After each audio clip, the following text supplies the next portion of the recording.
राधा स्वामी नाम सुमर मन मेरा, राधा स्वामी नाम सुमर मन मेरा, जन्म सुफल हो जा तेरा। राधा स्वामी नाम सुमर मन मेरा, राधा स्वामी नाम सुमर मन मेरा, जन्म सुफल हो जा तेरा। राधा स्वामी नाम सुमर मन मेरा, राधा स्वामी नाम सुमर मन मेरा। यही नाम ऊंचे से ऊंचा, यही नाम ऊंचे से ऊंचा, बिन इसके कोई नहीं पहुंचा, बिन इसके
राधा स्वामी दयाल की दया, राधा स्वामी सहाय, राधा स्वामी।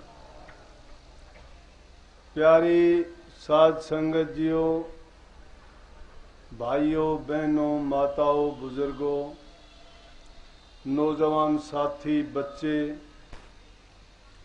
जितने भी उपस्थित सत्संगी प्रेमी, आप सब से बेनती है, सत्संग का अवसर मिला है और जितनी देर सत्संग हो आप सत्संग का लाभ उठाएं।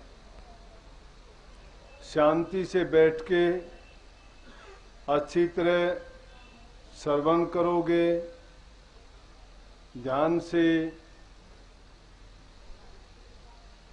मन में रखोगे तो सत्संग का आपको लाभ होगा।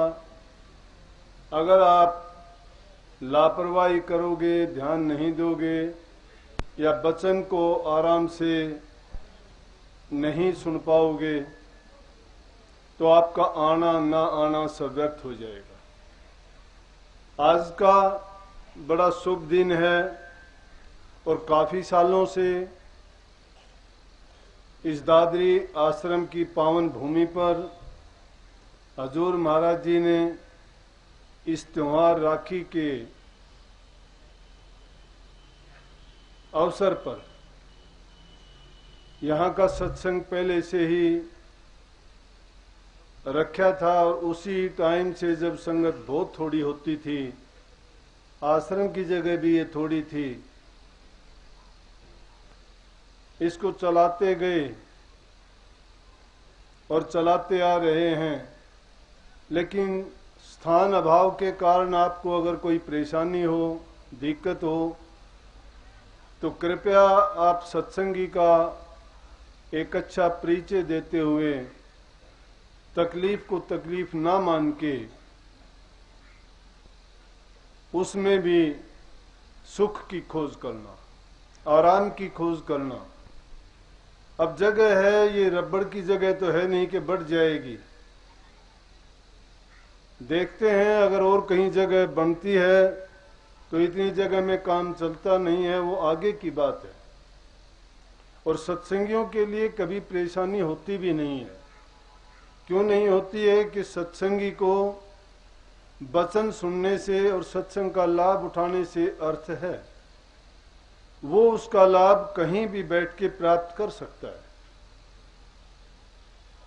लेकिन फिर भी जिनको ये चाव होता है कि हम नजदीक बैठें, पास में बैठने वालों को ज्यादा फायदा होता है, दर्शन भी करते हैं, वचन भी आराम से सुनते हैं और उनको बैठने में भी थोड़ी सुविधा मिलती है, लेकिन इंतजार उनको थोड़ा करना पड़ता है।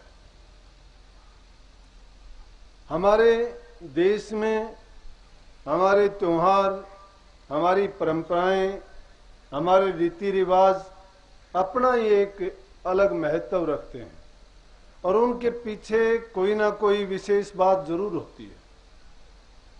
अब ये राखी का त्योहार ही लीजिए, पुरानी कथा देखी जाए या शास्त्रों में देखो तो ये आदिकाल से चली आ रही है। और जहां तक हमें ज्ञान है या इधर उधर से जो भी किसी से सुना गया है या इसके बारे में जो ज्ञान मिला है, तो उससे कहते हैं कि शुरू से ही जब से सृष्टि की रचना हुई है, बुराई की और भलाई की आपस में तकरार, लड़ाई, युद्ध रहे हैं। बुराई और भलाई क्या है कि जो अच्छे काम करता है वो देव तुल्य या देवता कहा जाता है, जो बुरे काम करता है उसको राक्षस कहा जाता है। देव और दानव का ये युद्ध हमेशा से चलता आया है और पुराने समय में तो बहुत युद्ध हुए हैं इनके। तो जब एक बार देवताओं का दानवों का आपस में युद्ध चलता रहा और 12 बरस तक उस युद्ध का कोई निर्णय ना निकल पाया, तो देवताओं के गुरु बृहस्पति जी ने उस युद्ध को बंद करवा दिया कि आप इस युद्ध को बंद कर दो। जब इंद्राणी जी को पता चला, इंद्राणी जी ने इंद्र को जाके ये रक्षा सूत्र बांधा, जिसको आप राखी का धागा कहते हैं, और उसने रक्षा सूत्र बांध के इंद्र जी से प्रार्थना की कि देवताओं की विजय नहीं होती है, 12 साल से युद्ध चल रहा है, दोबारा से उन्होंने युद्ध किया, तो उस रक्षा सूत्र कहो या जो भी था, तो इंद्र जी ने उनकी मदद करी और सब देवताओं ने मिलकर युद्ध किया तो उनकी विजय हुई। तो उसी दिन से परंपरा निकल पड़ी कि अपनी रक्षा के लिए, सुरक्षा के लिए हम ये रक्षा सूत्र बांधते हैं। अब रक्षा सूत्र कौन किसको बांधता है? हमने तो भाई बहन का ही त्योहार बनाया इसको। रक्षा सूत्र को भाई को बहन राखी बांध सकती है, जिसको रक्षाबंधन कहते हैं, या रक्षा सूत्र कहो या पोंची कहो, धागा कहो। रक्षा बंधन का मतलब यही है कि वो रक्षा सूत्र है। पत्नी पति को बांध सकती है और पंडित अपने यजमान को बांध सकता है, और उनमें एक ही मतलब होता है कि जब भी आवश्यकता पड़े मेरी रक्षा और सुरक्षा की आप गारंटी करना। एक उसी समय से ये रक्षाबंधन की परंपरा चली, उसी को आज तक हम निभाते हुए आ रहे। अब तो रक्षा की, वैसे भी आप अगर गृह प्रवेश करते हो या कोई सुख शांति के लिए यज्ञ हवन पूजा पाठ करवाते हो या कोई मकान की या नई चीज की नींव रखते हो, तब भी मोड़ी का लाल धागा आजकल तो फैशन ही चला हुआ है ये, कि जिसको भी देखो हाथ में बांधे हुए ही मिलता है। ये पता ही नहीं होता क्यों बांधा है, किस लिए बांधा, किस दिन बांधा था। और अगर पूछा जाता है कि भाई ये किस लिए बांधा है, कि बोला कि ऐसे ही बंधवा लिया कि हाथ में अच्छा लगता है ये। लेकिन हमारी परंपरा ये थी कि जो उस रक्षा सूत्र को बांधता था उसका मतलब क्या था, ये शुभ माना गया है। वो उसकी हर प्रकार से रक्षा करता था। कोई भी बुराई हो, कोई भी उसके लिए बुरा सगुन हो, तो उससे ये रक्षा सूत्र का मतलब ये एक ढाल का काम करता था, उससे बचाता था। और दूसरी कहानी ये प्रचलित है कि जब राजा दशरथ शिकार करने के लिए गया और जंगल में शिकार करते करते उसको शाम का वक्त हो गया, और उधर से श्रवण कुमार अपने माता पिता को तीर्थों पर लिए जा रहा था, इधर से उधर, एक तीर्थ से दूसरे तीर्थ पर। तो एक उसी जंगल में वो रुका हुआ था, माँ बाप को प्यास लगी, पानी लेने के लिए गया। जब वो पानी लेने लगा, उस बर्तन ने आवाज की, तो दशरथ ने सोचा कि कोई पशु या हिरण पानी पी रहा है, और उन्होंने शब्द भेदी बाण छोड़ा। उस श्रवण कुमार जी को लगा और श्रवण कुमार जी ने प्राण त्याग दिए। अब जब उसने आवाज इंसान की सुनी, कर आने की आवाज, जो ही उसको बाण लगा, तो राजा दशरथ उनके पास गए और जाके देखता है तो ये तो श्रवण कुमार है। अब उस अज्ञानवश जो उससे पाप हुआ, उस पाप से निवृत्ति के लिए उसी दिन से उनने श्रवण कुमार के उस दिन को, इस सावन की क्या है आज, पूर्णिमा को, इसी दिन ये काम हुआ था। उसी दिन से अपने प्रायश्चित के लिए इसको मनाना शुरू कर दिया, और तभी से परंपरा चली कि इसी दिन रक्षाबंधन के नाम से श्रवण। तो इस दिन लोग, हिलमिच होती है एक लाल रंग का बाठा, ईंट जैसा, उसको पानी में घोलते हैं, लाल सा रंग होता है, जैसे जिससे राजा स्वामी लिखा गया ऐसा रंग होता है। वो घरों के दोनों दरवाजों पर श्रवण कुमार की तस्वीर बनाते हैं और उसकी पूजा करते हैं इसी दिन से। तो इस त्योहार की तो पुरानी कथा तो इस तरह से प्रचलित है कि रक्षाबंधन या रक्षा सूत्र का दिन क्यों मनाया जाता है और कैसे चला। लेकिन हमारे लिए इसका महत्व और भी अधिक बन जाता है। कहने का मतलब ये एक धागा है, और रहीम जी ने तो कहा है कि धागा जो गुरु और शिष्य का पक्का धागा जो बन जाता है, क्योंकि उनका प्रेम का धागा है, वो मन से जुड़ा हुआ है। वो बाहरी धागों का आडंबर नहीं है, परंपरा नहीं है, कोई रिवाज नहीं है, या उसके बदले में कुछ चाहता नहीं है। रहीम जी ने कही, रहीमन धागा प्रेमकार मत तोड़ो, चटकाए तोड़े से फिर मिले नहीं मिले गांठ पड़ जाए। लेकिन गुरु और शिष्य का जो बंधन पड़ता है, उसमें धागे की बेड़ी की जरूरत नहीं है, किसी लोहे की कड़ी चैन की जरूरत नहीं है बांधने की। वो उस प्रेम की रीति में ऐसा बंधता है कि वो कभी नहीं टूटता। तो हमारे लिए मैंने कहा था ये महत्व विशेष रखता है दिन।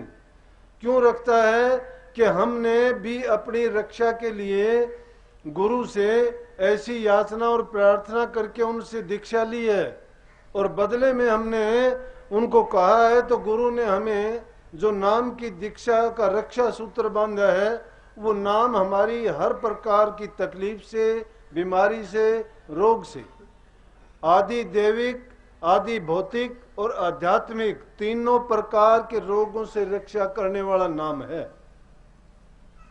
नाम के बिना दूसरी चीज संसार में कोई भी ऐसी नहीं है। लेकिन अभागे हम हैं कि उस नाम के न महत्व को समझते हैं, न गुरु के महत्व को जानते हैं और न सत्संग के महत्व को समझते हैं। क्यों नहीं समझते हैं कि हम संसार की वासनाओं में इतने बंधे और इतने जकड़े हुए हैं कि हम उनसे बाहर निकलने का प्रयास भी अगर करते हैं, एक बंधन ढीला पड़ता है तो उससे पहले दूसरा बंधन लगा हुआ हमें तैयार दिखाई देता है। अभी जो इससे पहले का शब्द था उस वाणी में बात थी कि मुसाफिर सोवे क्यों पैर पसार, मंजिल तेरी दूर पड़ी। पांव पसारने का मतलब ये नहीं है कि इस शरीर की टांगों को हमने लंबा कर दिया, बिस्तर पर जब सोते हैं या आराम फरमाते हैं तो इन टांगों को लंबा करते हैं। अरे पांव फैलाने का मतलब है, अखबारों में और दूसरे लोगों के मुंह से भी सुनते होंगे कि फलानी जगह बीमारी ने पांव पसार लिए हैं, पांव फैला लिए हैं। पांव फैलाने का मतलब है इंसान पांव फैला के कैसे सोया हुआ है। हमने संसार के कामों में अपने आप को इस तरह से फंसा लिया है जिस प्रकार से कोई रोग और बीमारी अपने पांव फैला लेती है। हम जगह जगह बंधनों से बंधे हुए हैं, कहीं रिश्ते नातों में, कहीं ऊंचे पद प्रतिष्ठाओं में, कहीं कुल वंश में, कहीं अपने देश भूमि से, कहीं जाति से और कहीं अपने क्रियाकलापों से। हर प्रकार के काम जितने भी संसार में हैं और जिसको थोड़ा कुछ हासिल हो जाता है वो उसी में रच पच के उसी को अपना जीवन मान लेता है, लेकिन ये नहीं सोचता है कि अब तो सोच समझ के चाल, भूल में बनी सो बनी। भूल में क्या बनी? ये भूल नहीं कि तुमने इस जीवन में कोई भूल कर दी। अरे भूल बहुत बड़ी करके आए हैं हम लोग। 84 में जो भूल की है उनका जिक्र है, ये भूल कोई नहीं है। इसमें तो इंसान हो, आपको समझ है। इसमें तो अभी भूल करने वाले हो की नहीं है, इससे पहले तो अनेकों भूल करके आए हो। कहते हैं कि अरे इंसान अब तो सोचे, अब तेरे भूलने की वारी नहीं है, अब तेरा ये मौसर भूलने का नहीं है, अब तो तेरा समय है चेतने का। भूल तो उन योनियों में थी जब तू कभी जल का जीव बना, कभी पशु पखेरु पंछी बना, कभी दूसरी योनियों में भटका। अरे 84 लाख की योनियों में जिनमें तुझे न सत्संग मिला, न गुरु मिला और न कोई पंथ रास्ता बताने वाला मिला। वो मुश्किल थी उन जीवनों में, वो भूल थी तेरी। लेकिन अब तो सोच समझ ले, अब तो इंसान का चोला मिला है, अब तो तेरे सामने गुरु भी है, अब तो तुझे रास्ता दिखाने वाला, तेरा अज्ञान मिटाने वाला, तुझे उस जन्म मरण के बंधनों